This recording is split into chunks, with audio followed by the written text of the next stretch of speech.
এই সংসারে সবথেকে দুর্লভ জিনিস কি? এই সংসারের মধ্যে শ্রেষ্ঠতম বস্তু কি? শ্রেষ্ঠ থেকে শ্রেষ্ঠতম। অনেকে বলবে কি না কৃষ্ণ কানাইয়া লাল, অনেকে বলবে কি মানে বলবে ভগবান শ্রেষ্ঠ, কিন্তু না, আমাদের পৃথিবীর মধ্যে সর্বশ্রেষ্ঠ বস্তু হলো হরি কথা, কৃষ্ণ কথা। ভগবান তো শ্রেষ্ঠ, শ্রেষ্ঠ থেকে শ্রেষ্ঠতম। ভগবান বলছে আমার থেকে আমার নাম বড়। এর জন্য হরি কথা, কৃষ্ণ কথা ভাগবতে খুব সুন্দর প্রমাণ দিচ্ছে। শ্রেয়সাম যদ ভবেশ্যয়া পাবনম চ পাবনম, শ্রেয়সাম যদ ভবেশ্যয়া পাবনম চ পাবনম। পবিত্র থেকে অতি পবিত্রকর বস্তু হরি কথা, কৃষ্ণ কথা। এই যে হরি কথা, কৃষ্ণ কথা সৌভাগ্য জোটে না। কারণ কি? দেখবেন ভক্তি দুজন করতে পারে। একজন সাধারণ ভক্তের জীবনে, ব্যক্তির জীবনে দুইজন ভক্তি করতে পারে। কেমন করে না? যারা এই সংসার থেকে অত্যন্ত ঠোকর খেয়েছেন, এই সংসারের মধ্যে স্বার্থের জন্য ভালোবাসা অনেক ঠোকর খেয়েছেন, অনেক দুঃখ পেয়েছেন, অনেক জ্বালা সহ্য করেছেন। তারপর ওখান থেকে বৈরাগ্য লাভ করে কি আর এই সংসার ভালো লাগছে না, আমরা কৃষ্ণমতি যাব, কৃষ্ণের পথে যাব, ভাগবতীয় কথা শ্রবণ করব। মনে হয় বৃন্দাবন চলে যাই, নবদ্বীপ চলে যাই, পুরীধাম চলে যাই, আর এই সংসার ভালো লাগে না। এই হলো ভক্তি এক নম্বর। আর দুই নম্বর কি? আর দুই নম্বর ভক্তি হলো যাদের অনন্ত অনন্ত জন্মের ভাগ্য, যাদের পূর্ব জন্মের অনেক সুকৃত রয়েছে, তারা ভক্তি করতে পারে। যে কেউ যে ভক্তি করে দেবে না, সম্ভব নয়। ভগবান না কৃপা করলে আমরা ভক্তি করতে কোনোদিনই পারবো না। প্রেম সে একবার বলো, জন্মান্তরে ভবেৎ পুণ্যম তদা ভাগবতম লভে। জন্মান্তরে ভবেৎ পুণ্যম তদা ভাগবতম লভেৎ। বহু জন্মের যখন ভাগ্য উদিত হয়, তবেই আমরা এই ভাগবত কথা শ্রবণ করতে পারি। আরে এই যে হরি কথা, কৃষ্ণ কথা শ্রবণ করলে আমাদের কি হবে? এই ভাগবত কথা শ্রবণ করলে কি হবে আমাদের? আমাদের সাধুগণ সন্তগণ বলছেন ভাগবতের মধ্যে ত্রিবেণীর সঙ্গম রয়েছে। কি রয়েছে? ত্রিবেণী। কারা কারা ত্রিবেণী গিয়েছেন একবার হাত তুলুন। প্রয়াগরাজ, খুব সুন্দর। কিছুদিন আগে আমাদের এই 2025 সালে কুম্ভ, অনেক ভক্তরা গিয়েছিলেন, করোড় করোড় ভক্তি এসেছিল ওখানে, কত সাধু কত সন্ত বৃন্দ এসেছিল। এই ত্রিবেণী গিয়ে হয়েছে, ত্রিবেণীতে রয়েছে 3টি নদীর সঙ্গম। কটি নদীর সঙ্গম? 3টি। খুব মন দিয়ে শ্রবণ করবে। এই ত্রিবেণীতে গঙ্গা, যমুনা, সরস্বতীর মিলিত স্থল রয়েছে, সঙ্গম। আপনি যদি এই ত্রিবেণীতে স্নান করেন আর আলাদা আলাদা কোনো জায়গায় স্নান করতে লাগে না। ওখানে গঙ্গা, যমুনা, সরস্বতীর মিলনস্থল। গঙ্গা যমুনার তো স্বচক্ষে দর্শন হয়, কিন্তু সরস্বতী উনি লুপ্ত হয়ে গেছে। ওই যে সঙ্গমে স্নান করলে আলাদা আলাদা যেমন ভাবে 3টি নদীতে স্নান করতে লাগে না, এক জায়গায় স্নান করলে 3টি নদীর পূর্ণ পাওয়া যায়, তেমনি ভাবে আমাদের ভাগবতে ত্রিবেণীর সঙ্গম রয়েছে। কেমন করে না? ভক্তি, জ্ঞান, বৈরাগ্যের এখানে সঙ্গম রয়েছে। প্রেম সে বলো, ভাগবতের মধ্যে ভক্তি, জ্ঞান, বৈরাগ্য রয়েছে। অনেক মায়েরা বলে, মহারাজজি এতদিন ধরে আমি হরিকে ভালোবাসছি, কৃষ্ণকে ভালোবাসছি, ভগবানের সেবাও করছি, কিন্তু কি মনের মধ্যে কি না বৈরাগ্য আসছে না, ভক্তি আসছে না। কি করবেন না? ভাগবতের আশ্রয় নিতে হবে। ভাগবতের যদি কেউ আশ্রয় নেয় তার মনের মধ্যে ভক্তি জ্ঞান বৈরাগ্যের উদয়। কারো মনের মধ্যে ভক্তি নেই যে মহারাজ জি কি করব, না বলে যাও ভাগবতের শ্রবণ করো। ভাগবত শ্রবণ করলে এই যে আমাদের তিনটা সিদ্ধি বস্তু তা আপনি আপ প্রাপ্ত হবে। ভক্তির দুই পুত্র ছিল কে? জ্ঞান বৈরাগ্য। আরে মা যেখানে যাবে পুত্র তো যাবে নাকি?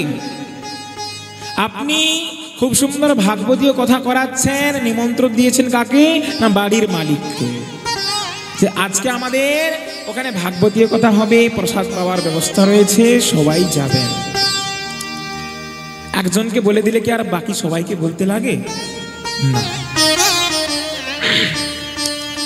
একজনকে যেমন ভাবে বলে দিলে আর বাকি কাউকে বলতে লাগে না, তেমনি আমি ভক্তি করলে, কৃষ্ণকে ভালো লাগে বাসলে আর জ্ঞান বৈরাগ্যের আশা করতে লাগে না, আপনি আপ চলে আসে। প্রেম সে বলো। এই ভাগবতের মধ্যে ভক্তি জ্ঞান বৈরাগ্যের প্রভাব রয়েছে। কোন ব্যক্তি যদি এই ভাগবতকে আশ্রয় নেয় তার কি গতি লাভ হয়, আর যারা শ্রবণ করে না তাদের কি গতি লাভ হয়? না, আমাদের তুলসীদাস মহারাজ রামচরিত্র মানসে খুব সুন্দর বর্ণন করছেন। जिन हरि कथा सुनी नहीं काना, श्रवण रंध वही भवन समाना। जिन हरि कथा सुने नहीं काना, जिन हरि कथा सुने नहीं काना, जिन हरि कथा सुने नहीं काना, सावन रंध वही भवन समाना। सावन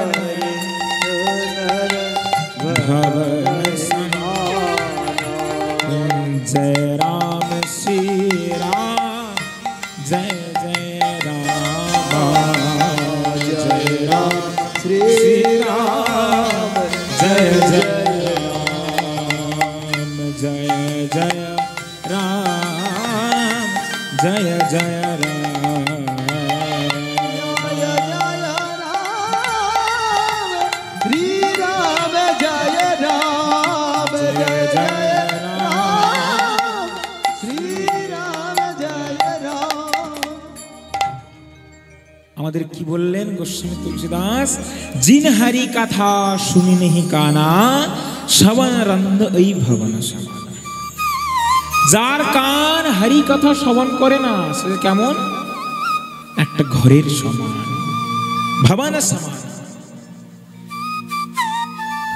যার কর্ণ কোনোদিন হরি কথা শ্রবণ করে না, যেমন ভাবে একটি ঘরের সামনে গিয়ে যদি আপনি চিৎকার করেন, এ ঘর তুমি একটু, এক বাড়ি তুমি একটু সরে গিয়ে দাঁড়াও, আমার কথা শ্রবণ করো, কোনোদিন শুনবে না, শুনতে পাবে না। তেমনি ভাবে আমাদের যারা হরি কথা শ্রবণ করে না, ভাগবত কথা শ্রবণ করে না, তাদেরকে তুলসীদাস মহারাজ বলছে তাদের কেমন? একটা ঘরের সঙ্গে তুলনা করেছে। তাদের উদ্ধার কোনোদিন সম্ভব নয়। কারণ ভাগবতকে না আশ্রয় গ্রহণ করলে আমাদের ভক্তি হৃদয়ের মধ্যে জাগৃত হবে না। একটা খুব সুন্দর দৃষ্টান্ত মনে পড়ে যায়। আমরা যদি এই ভাগবতকে হৃদয়ের মধ্যে বসাতে পারি, ভাগবতকে আশ্রয় করতে পারি, তাহলে আমাদের কি লাভ হবে? আমাদের কাশীতে একজন ব্রাহ্মণ ছিলেন, খুব মন দিয়ে শ্রবণ করবে মায়েরা। কাশীতে একজন ব্রাহ্মণ ছিলেন, খুব সুন্দর পণ্ডিত। কি করেন? বাড়িতে প্রত্যেক দিন কৃষ্ণ সেবা, গৌর সেবা করে, আমাদের ভগবানের রাধা মদন গোপালের সেবা করে কাশীতে গঙ্গার তীরে যেতেন ভাগবতকে নিয়ে। ভাগবতকে নিয়ে রোজ অধ্যয়ন করেন, রোজ পড়তে থাকেন, রোজ পাঠ করতে থাকে। প্রত্যহ পাঠ করে নিয়ম অনুসারে 12 বছর ধরে করে চলেছে এই সেবা।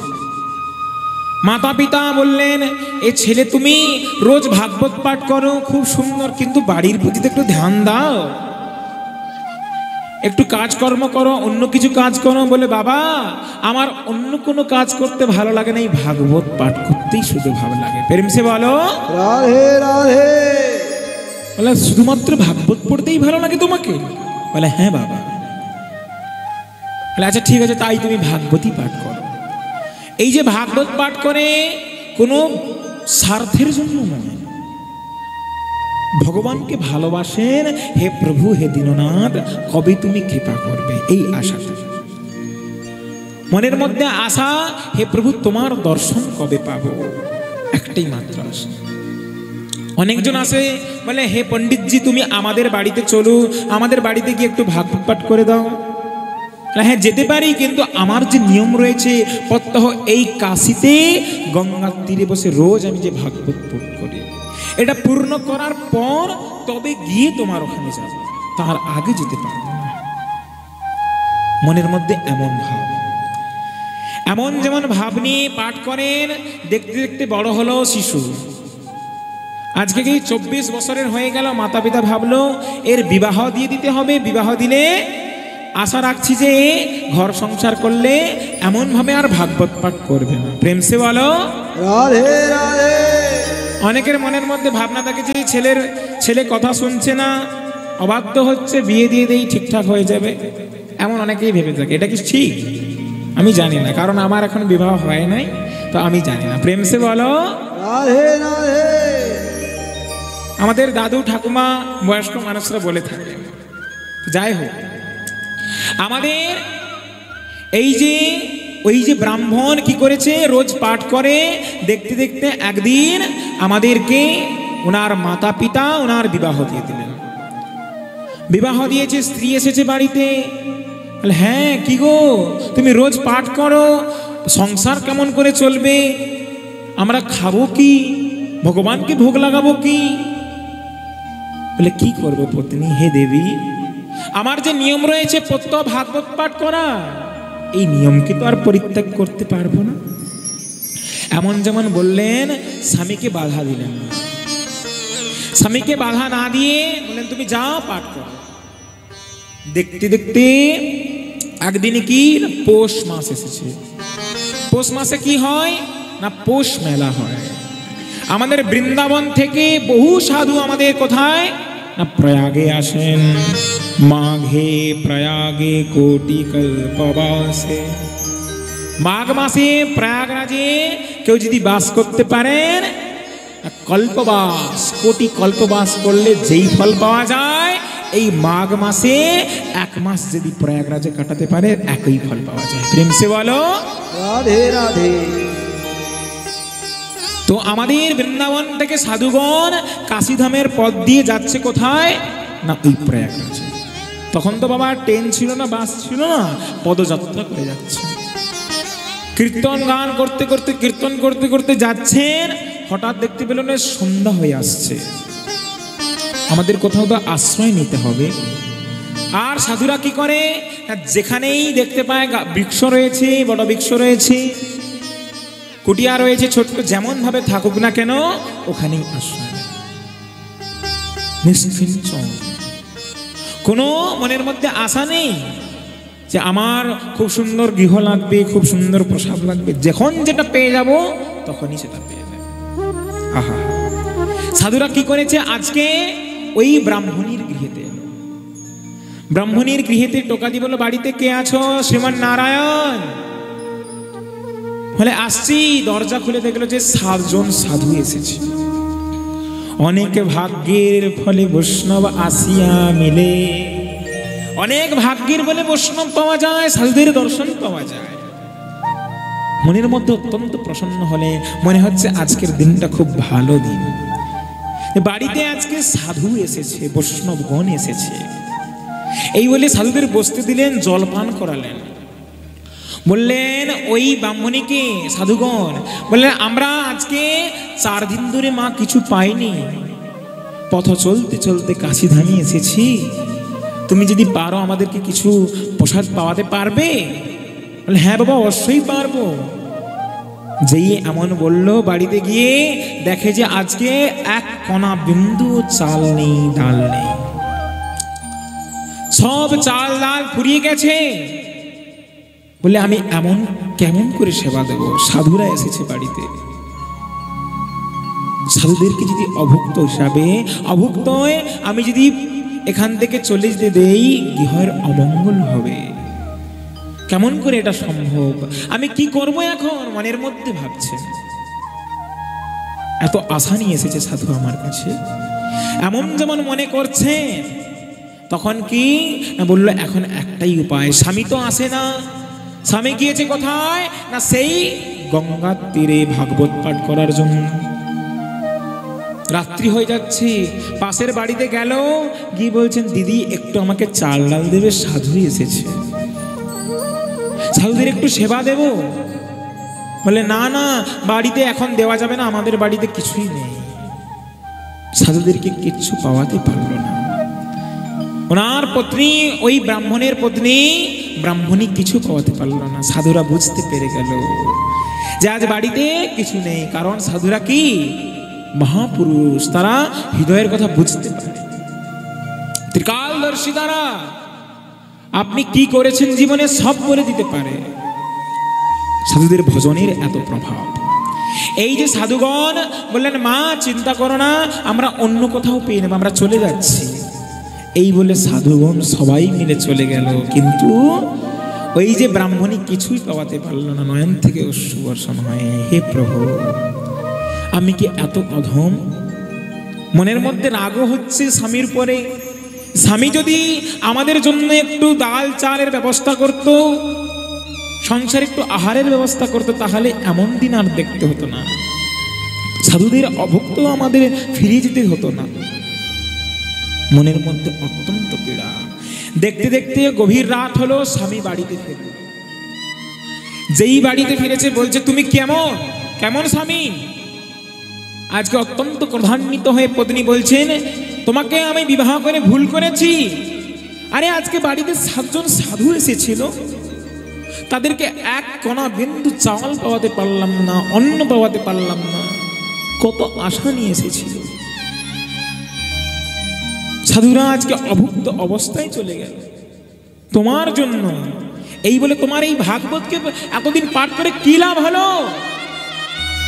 আহা, ভাগবতকে নিয়ে কি করলো? আজকে মাটিতে ছুঁড়ে ফেলে দিল। যেই ছুঁড়ে ফেলে দিল, বললেন না এমন করো না, এই যে সাক্ষাৎ ভগবান। আহা, হে প্রভু, হে দীননাথ, আমার পত্নী জানে না তুমি যে সাক্ষাৎ তেনেম বাগময়ী মূর্তি, তুমি সাক্ষাৎ ভগবানের স্বরূপ, তুমি ভগবান, তুমি সপ্তরূপী ভগবান, এ জানে না। তোমাকে আজ ফেলে দিয়েছে। নয়ন থেকে অশ্রু বর্ষণ হয়। পত্নী বলে দিল, যাও, এই ভাগবত যদি তুমি পাঠ করবে, অন্য কোথাও যে পাঠ করো, কোনোদিন এই বাড়িতে আর আসবে না। প্রেম সে বলো। দেখুন, আমরা মনে করি সামান্য ভক্তি করতে কষ্ট পেয়ে থাকি, কেউ কিছু বলে দেয়, কিরে আজ থেকে ভক্তি করবি, আমরা কি ভক্তি ছেড়ে দেই, ভক্তি করা বন্ধ করে দেই। যারা কৃষ্ণ ভক্ত হয়, গৌর ভক্ত হয়, ভগবান কি করে? পরীক্ষা নেয়, তুমি কতটা সহ্য করতে পারো। যে করে আমার আস, প্রথমে তো আর করি সর্বনাশ, যদি তবুও না ছাড়ে আমার পাশ, তবে আমি তার হই দাসানু দাস। তো প্রভুর এমন মনে আজকে আশা হচ্ছে, হে তুমি কতটা ব্রাহ্মণ সহ্য করতে পারো, দেখি কতটা ভাগবতকে ভালোবাসো। এমন যখন প্রভু উপর থেকে দেখছেন, আজ ব্রাহ্মণ কি করলেন? আবার গঙ্গার তীরে গিয়ে ভাগবত পাঠ শুরু করলেন। দেখতে দেখতে 4 দিন চলে গেল, আর ভগবান থাকতে পারলেন না। ভগবান মনের মধ্যে ভাবলেন, এবার এই ব্রাহ্মণের পরে কৃপা করা প্রয়োজন রয়েছে। তুমি নাকি দয়াল ঠাকুর, সবারে পার করো। হে প্রভু, হে দীননাথ, আমার বুক ভাসালে চোখের জলে, তোমার ভালো কেমন করো, আমার ভালো কেমন করো, তুমি নাকি দয়াল ঠাকুর। হে দীননাথ, কবে কৃপা হবে? সবারে পার করো, আমার বুক ভাসালে চোখের জলে, তোমার ভালো কেমন করো, আমার ভালো কেমন করো।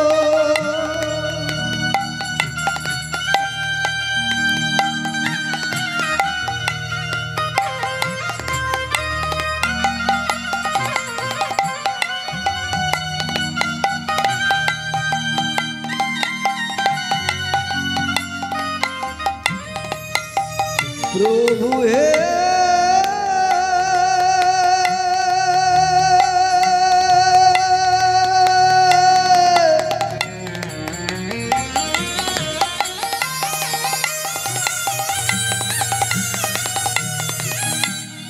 ও গো দয়া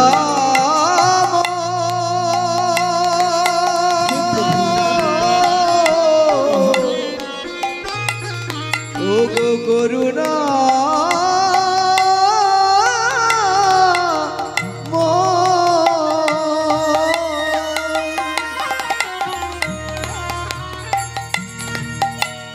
বিনা দোষে এই জীবনে আমার, বিনা দোষে এই জীবনে শাস্তি কেন হয় বলো, বলো দয়াময়, বলো বলো দয়াময়, বলো কোন পাপে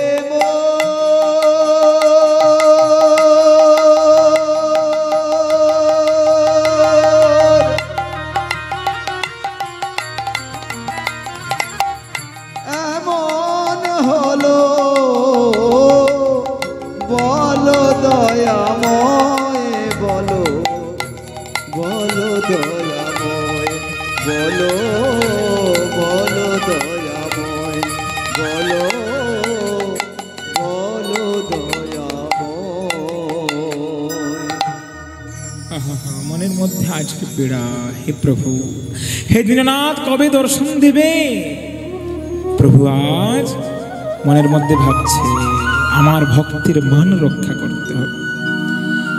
প্রবাল প্রেম পালে পড়कर हरि का नियम बदलते देखा, अपना मान टल टल जाए, भक्त का मान टलने न देखा।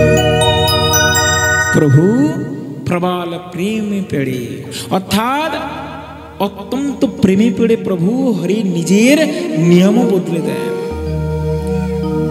কিন্তু ভক্তির মান উনি রক্ষা করেন। আমার ভক্ত যদি কোনো বিপদে থাকে, নিজের মান যদি চলেও যায়, ভক্তবৎসল ভগবান কোনোদিন ভক্তির মান হারাতে দেন না। প্রেম সে বলো একবার রাধে রাধে। ভক্তের মান সদাই রক্ষা করেন প্রভু। আজ নিজে কি কারি কামরিয়া বেঁধে ছোট্ট একটা বালক বেশ রূপে ধারণ করে, একজন কি অন্ধ শিশু রূপ নিয়ে, মাথায় আজকে কি সোনা মণি মুক্তা হার নিয়ে ধন সম্পদ নিয়ে যাচ্ছে ব্রাহ্মণীর গৃহের দিকে। দেখুন, গিয়ে বলছেন, টোকা দিচ্ছেন। আজকে কি অন্ধ এবং বোমা, মুখে কিছু বলতে পারছে না, টোকা দিচ্ছে। যখন টোকা দিল, বাড়িতে গৃহিণী এলো। কি হয়েছে? বললাম আমি বলতে পারি না। আচ্ছা, তুমি বলতে পারো না? দেখলো একটি কি এক কাগজ দিল, তার মধ্যে লিখে দিল যে আমি এক ব্রাহ্মণ ঘরের শিশু, আপনার স্বামী আমাদের জন্য আজ 7 বছর ধরে ভাগবত পাঠ করছে। আপনার স্বামী কোনোদিন অর্থ ধন সম্পদ চায়নি, আমাদের জন্য যে ভাগবত পাঠ করছে রোজ, তার বিনিময়ে আমরা সামান্য কিছু অর্থ আপনাকে আজ প্রদান করলাম। এটা দয়া করে কৃপা করে আপনি গ্রহণ করুন।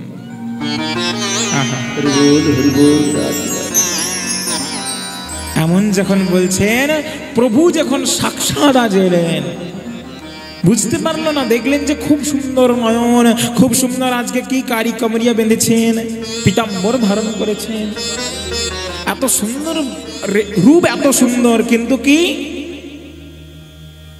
মুখেতে কিছু বলতে পারছে না।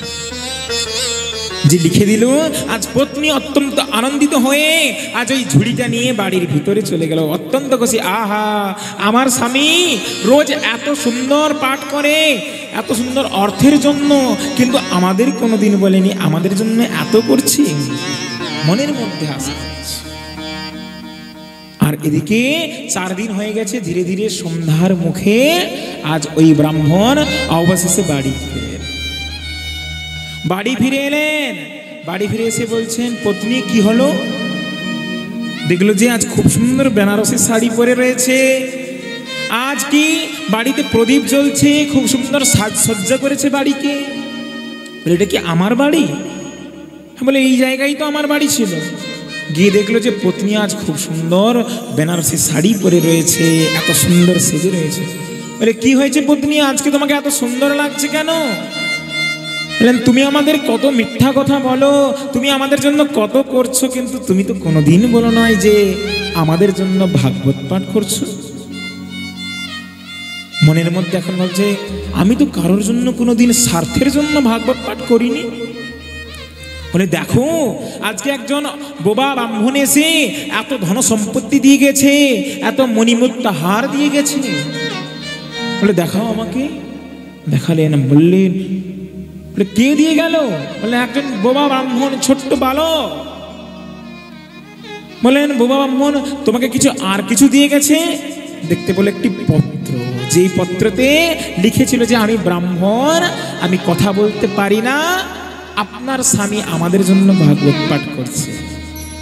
যেই লেখাকে দর্শন করলেন, বুঝতে পারলেন এ আর কেউ নয়, সাক্ষাৎ আমার প্রভু এসেছিলেন। হে প্রভু, আপনি কৃপা করে এসেছিলেন। যেই দেখলেন আজকে, বললে কেমন দেখতে ছিল পত্নী, একবার তার রূপের বর্ণনা করো, বলো কেমন দেখতে। বলেন খুব সুন্দর নয়ন, এত সুন্দর যার মণিমুক্তাহার নয়ন, ওনার দিকে একবার তাকালে মনে হয় যেন আর কোনো পৃথিবীর কোনো জিনিস ভালো লাগছে না। এই তো সাক্ষাৎ ভগবানের। খুব মন্দ মন্দ হাসি। তখন খুব সুন্দর, আজ ব্রাহ্মণ বলে কেউ নয় পত্নী, তুমি জানো সাক্ষাৎ প্রভু এসেছিলেন। বলে কৃষ্ণ কানাইয়া লাল কি। তখন শ্লোক গাইতে লাগলেন, আজকে কি বরাহা পীরম নটবর বপু করিনিयो করনিকারম বিব্রতবাস কনস কোপীশম বৈজয়ন্তী চমালম রন্ধার বেণুরধর সুরয়া পুরয়া গোপ বিন্দে বৃন্দারমণ সপদরমণম প্রবিশাদ গীত কীর্তি। এত সুন্দর শ্লোক গাচ্ছেন কি, বরাহা পীরম নটবর বপু, এত সুন্দর যার রূপ, এত সুন্দর আজকে মণিমুক্তা হার, গলায় গজমতি মালা। তুমি আজ ধন্য, আজকে আমি এত বৎসর ধরে ভাগবত পাঠ করে প্রভুর দর্শন পেলাম না। সামান্য মাত্র সাধু এসেছিল, সাধুদের তুমি কি জলপান করিয়েছ, সাধুদের স্বাগত করেছ, তার জন্য তুমি প্রভুর দর্শন পেয়ে গেলে। আহা হা, প্রভু আর থাকতে পারলেন না। প্রভু আজ ওই যে স্বামী স্ত্রীতে দুজনকে দর্শন দিলেন। হে প্রভু, আপনার দর্শন পেয়ে আমি ধন্য। তখন প্রভুর আজ গুণগান করছে, শ্রীকৃষ্ণ গোবিন্দ হরে মুরারি, হে নাথ নারায়ণ বাসুদেব। শ্রীকৃষ্ণ গোবিন্দ হরে মুরারি, হে নাথ নারায়ণ देवा श्री कृष्ण गोविंद हरे मुरारी हे नाथ नारायण वासुदेवा श्री कृष्ण गोविंद हरे मुरारी हे नाथ नारायण वासुदेवा एकमात्र स्वामी सखा हमारे एकमात्र स्वामी सखा हमारी एकमात्र स्वामी सखा हमारे एकमात्र स्वामी सखा हमारी हे नाथ नारायण वासुदेवा हे नाथ नारायण वासुदेवा श्री कृष्ण गोविंद हरे मुरारी हे नाथ नारायण वासुदेवा कृष्ण कन्हैया की हरे मुरारी हे नाथ नारायण वासुदेवा हरे कृष्ण कृष्ण कृष्ण राधे कृष्ण कृष्ण कृष्ण राधे कृष्ण कृष्ण कृष्ण राधे कृष्ण कृष्ण कृष्ण राधे कृष्ण कृष्ण कृष्ण राधे कृष्ण कृष्ण कृष्ण राधे कृष्ण कृष्ण कृष्ण राधे कृष्ण कृष्ण कृष्ण राधे कृष्ण कृष्ण कृष्ण राधे कृष्ण कृष्ण कृष्ण राधे कृष्ण कृष्ण कृष्ण राधे कृष्ण कृष्ण कृष्ण राधे कृष्ण कृष्ण कृष्ण राधे कृष्ण कृष्ण कृष्ण राधे कृष्ण कृष्ण कृष्ण राधे कृष्ण कृष्ण कृष्ण ओ जय राधे जय राधे जय राधे जय राधे जय राधे जय राधे जय राधे जय राधे जय राधे जय राधे राधे राधे राधे राधे बोले कृष्ण कन्हैया लाल की जय हो बोले भागवत महापुराण की जय हो।